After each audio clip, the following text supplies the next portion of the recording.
आज गावातल्या कुठल्याही शेतकऱ्याशी गप्पा मारताना एक गोष्ट आपल्याला वारंवार ऐकायला मिळते की सरकार योजना काढतं पण आपल्याला ते कळतच नाही.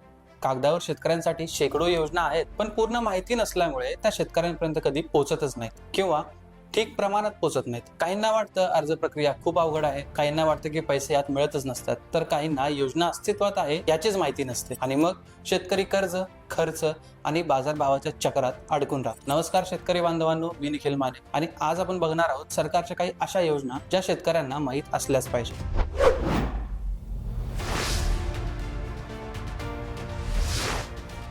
उदाहरण घ्यायचं तर पीएम किसान सन्मान निधी दरवर्षी थेट खात्यात आर्थिक मदत जमा होते, पण अजूनही अनेक पात्र शेतकरी नोंदणीकृतच नाहीत. प्रधानमंत्री फसल बीमा योजना, पिकाचं नुकसान झालं तर ते आधार ठरू शकते, पण विमा घेताना चुका किंवा माहिती अभावी लाभ मिळत नाही. किसान क्रेडिट कार्ड स्वस्त व्याजदरात कर्ज देतं, पण अनेक शेतकरी आजही खासगी सावकारांकडे वळतात, जे की खूप चिंताजनक आहे. आणि त्यानंतर एक आहे सॉइल हेल्थ कार्ड स्कीम, मातीची तपासणी करून खतांचा योग्य वापर सांगते, पण अनेक शेतांमध्ये आजही अंदाजावरतीच खत टाकलं जातं. खरं पाहिलं तर योजना अपुऱ्या नाहीत किंवा अपुऱ्या असतीलही, काही तरतुदी असतील पण माहिती अपुरी नक्की आहे जे शेतकऱ्यांपर्यंत पूर्ण जात नाही. गावात योग्य मार्गदर्शन नसतं, ऑनलाईन प्रक्रियेची भीती वाटते, कागदपत्रांची अडचण असते किंवा चुकीची अफवा, या सगळ्यामुळे शेतकरी दूरच राहतो. पण आज परिस्थिती बदलते. कृषी सहाय्यक, सीएससी सेंटर, कृषी दूत, शेतकरी उत्पादक कंपन्या आणि कृषी विभागाच्या काही मोहिमा, यामुळे माहिती गावापर्यंत पोहोचते, प्रत्येक शेतकऱ्यापर्यंत पोहोचते. गरज आहे ती फक्त एक पाऊल टाकायची. शेतकरी मित्रांनो, योजना म्हणजे फक्त सरकारी घोषणा नाही, त्या तुमच्या खर्चाचा भार कमी करू शकतात, नुकसान झाला तर आधारही